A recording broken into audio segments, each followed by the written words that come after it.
apple, B for boy, E for cat, E for elephant. औज़ु बिल्लाहि मिनश शैतानिर रजीम, बिस्मिल्लाहिर रहमानिर रहीम, अल्हम्दुलिल्लाहि रब्बिल आलमीन, अर्रहमानिर रहीम। उठिए, आपका बेटा आपकी कब्र में कुरान पढ़ रहा है, इनका बेटा तो एबीसीडी पढ़ रहा है। पापा ये देखो, ये पढ़ते हैं मदरसे में। अली बेटे से हम थे छोटे से।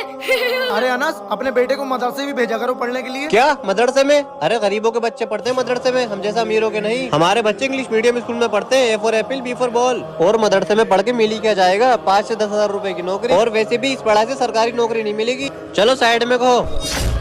इसलिए हम सबको दुनियावी तालीम के साथ दीनी तालीम भी देना बहुत जरूरी है, जिससे कि वो हमारे लिए मगफिरत की दुआ कर सके। ये हमारी औलाद का फर्ज है। गाइस, वीडियो को लाइक करें और कमेंट बॉक्स में माशाल्लाह लिखें।